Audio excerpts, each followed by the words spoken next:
Bienvenue à ce spécial Bella Unilouvain, un programme de l'Université de Lubumbashi, université basée dans le Haut-Katanga en RDC, qui a, comme plusieurs grandes universités du monde, proposé une solution dans le traitement du coronavirus, le Covid-19, qui a terrassé le monde et qui a vu donc beaucoup des chercheurs proposer des solutions. Et cette solution de l'Unilou, c'est le Bella Unilouvain, justement, un protocole préventif et curatif qui a été proposé par deux chercheurs et une équipe derrière. Et pour en parler donc, nous recevons les géniteurs de cette invention, le docteur Balaka Ekolanga et docteur Philomène Lungu Anzouala.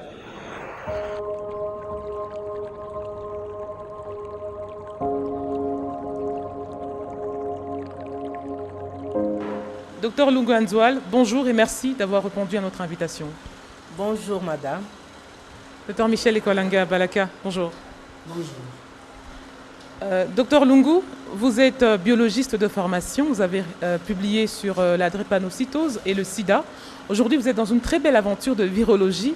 Comment vous y êtes-vous retrouvé? Je suis effectivement biologiste médical. Je suis docteur en sciences biomédicales avec comme domaine de recherche immunohématologie. Alors, en tant que docteur en sciences biomédicales, donc la virologie, c'est une science biomédicale, et puis l'immunologie, ou le domaine dans lequel je travaille, l'immunologie, c'est une science qui est à l'interface de beaucoup d'autres sciences, notamment la cancérologie, physiologie, hématologie et même virologie. Donc, on se retrouve avec l'immunologie dans toutes les autres sciences biomédicales. Docteur Balaka Ekolanga, je me tourne vers vous. Vous êtes immunologiste et virologue. Votre première grande apparition dans le monde scientifique international, c'était une publication sur le sida. Et comment expliquez-vous cette mutation du sida vers coronavirus en passant par Ebola? Moi, j'ai une formation de l'Institut Pasteur de recherche. J'ai commencé, je continue sur le VIH. C'est depuis longtemps. Mon premier article était les interactions malaria-sida. Et le fait que je suis tombé dans cette coronavirus, ce n'est pas une aventure en soi pour moi. C'est une habitude en fait. Parce que le protocole, comme le prof vous a dit, nous l'avons commencé par Ebola. Donc Ebola, que ce soit l'Ebola, le sida, toutes ces maladies, tous ces virus-là ont des particularités communes. C'est pour ça que nous n'avons pas le saut, c'était pas le saut en aventure, c'est-à-dire on savait de quoi on faisait. Pourquoi Bella Unilouvain? Pourquoi cette combinaison? Bella Unilouvain, c'est Balaka Ekolanga Lungu Anzouala seulement, et Unilouvain 20, c'est tout. C'est donc cette combinaison Balaka Ekolanga et Lungu Anzouala qui est donc un traitement combiné des interférents de type alpha et bêta, boosté par la chloroquine et les antioxydants. Madame Lungu, pouvez-vous nous détailler ce protocole? En fait, c'était un protocole. Aujourd'hui, nous parlons, ce n'est plus un protocole, c'est un traitement immunothérapeutique où nous avons utilisé une combinaison des interférents de type 1 et de type 2 qui ont été, comme vous l'avez dit, boostés par la chloroquine et les antioxydants.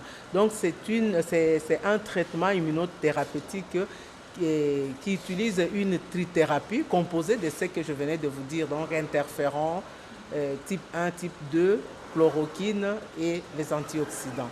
C'est une approche originale. Nous appelons ça le repositionnement thérapeutique.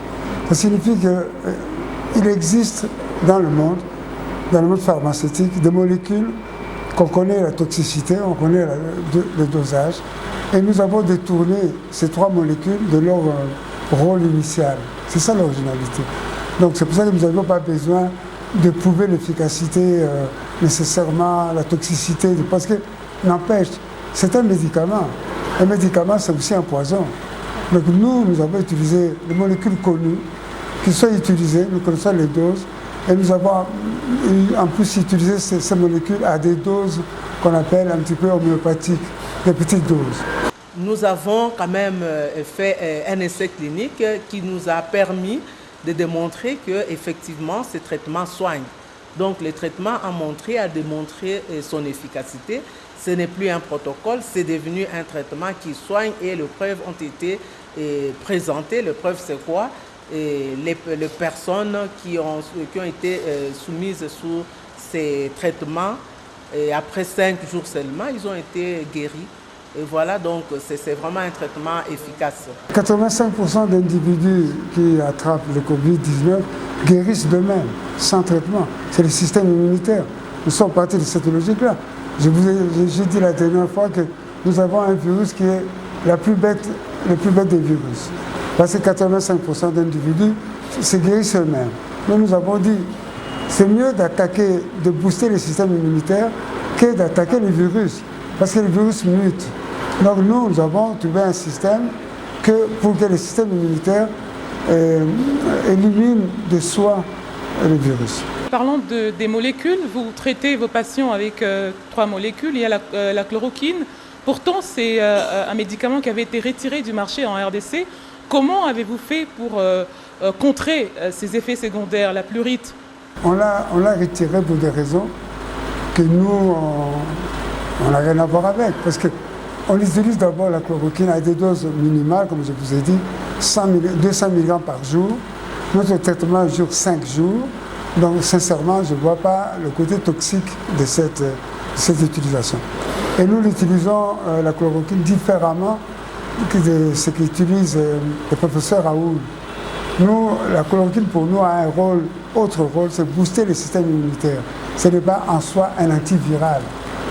L'autre molécule que le professeur appelait les antioxydants, ce sont des vitamines. Et nous avons la chance d'avoir localement une fabrication locale d'un ensemble de vitamines qu'on appelle Hercule, dans lesquelles nous avons les vitamines C. Aujourd'hui, il y a des travaux qui montrent que les vitamines C ont un rôle très très important dans le combat contre le Covid.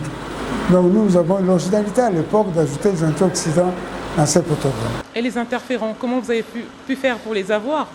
Les interférents, on les a eus par un fonds privé et nous avons eu par Bruxelles. C'est fabriqué en Bruxelles, en Belgique. Nous allons parler une fois de plus des essais cliniques. Madame Lungwanzwa, vous avez obtenu donc d'effectuer les essais cliniques sur les patients. Vous l'avez fait sur une centaine de patients. Comment vous avez pu effectuer ces essais cliniques? À Kinshasa, nous avons d'abord obtenu l'autorisation de démarrage des essais cliniques qui nous avait été donnée par le professeur Jean-Jacques Mouyembe, qui est le secrétaire, qui est responsable du secrétariat technique de la riposte. Alors, nous sommes partis vers chez eux. On n'avait pas de laboratoire. L'INRB testait les personnes qui étaient positives. Ils nous référaient le malade et nous avons composé une équipe avec le médecin de l'équipe de riposte. Alors, ensemble, qu'est-ce qu'on faisait? Quand l'INRB testait, il nous envoyait le malade qui était positif. Nous, on le mettait sous traitement.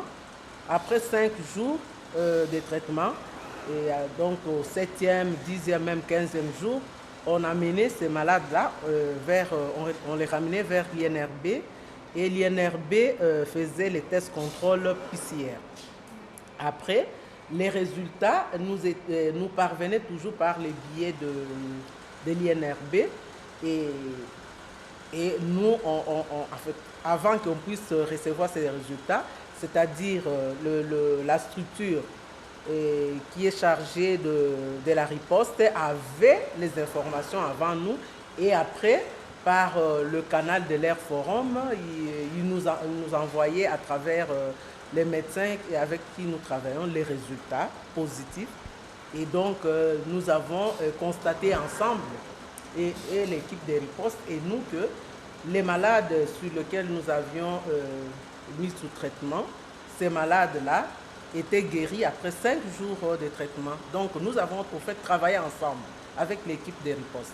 Nous, quand nous sommes partis à Kinshasa, premièrement, nous sommes fait traiter parce que notre protocole a un volet préventif.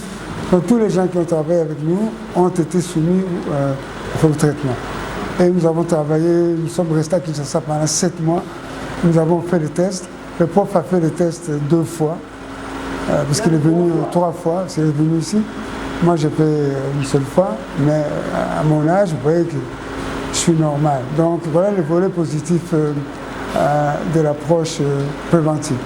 Et ensuite, ce que je voulais dire, c'est que nous avions 2 centres. On n'a pas fait ça qu'à Kinshasa. On a fait ça, une partie à Kinshasa, une partie à Kolwezi, dans 2 centres différents, avec des populations différentes. On a fait notre part de choses. On voudrait bien que les donateurs, même privés, continuent la suite. Parce qu'on s'est ruiné pour faire ça. Parce que notre objectif, c'était prouver l'efficacité de notre protocole. Même s'il fallait vendre des voitures, des chemises, on aurait pu le faire pour seulement arriver au but qui était de prouver l'efficacité de notre traitement, parce qu'on y croyait nous-mêmes avant. Madame Lungu, qu'avez-vous fait pour protéger votre propriété intellectuelle? Il y a le ministre national de l'Industrie qui nous a décerné un brevet d'invention et que nous gardons jalousement. Ça ne s'arrête pas là-bas. Nous sommes en train de publier un petit résumé qui annonce, n'est-ce pas, les résultats préliminaires de notre recherche. Je pense que ce sont ces éléments-là qui vont nous permettre de bien protéger notre trouvaille. La seule défense, le seul garant que nous ayons, c'est le gouvernement congolais qui s'en approprie un patrimoine congolais, qui défend. Parce que si demain nous nous trouvons devant des procès des gens qui ont recopié, ce n'est pas ma professeur Lungu et moi qui allons nous défendre, c'est des millions d'argent. On a l'exemple avec la France et les États-Unis, avec Montagnier et Gallo. C'est la France qui a mis le moyen pour défendre Montagnier, pour gagner le procès. Nous sommes dans un monde planétaire. Tout ce que nous disons demain, ça sort. Et les gens peuvent imiter, changer de molécule dans l'autre sens, appeler ça autrement. Et il faut porter plainte. Donc le seul garant que nous avons, c'est le gouvernement congolais, la présidence de la République, les autorités compétentes qui nous défendent en montrant ces projets congolais au vu du monde. C'est la seule défense. Les restes, on vit dans un monde de plagiat.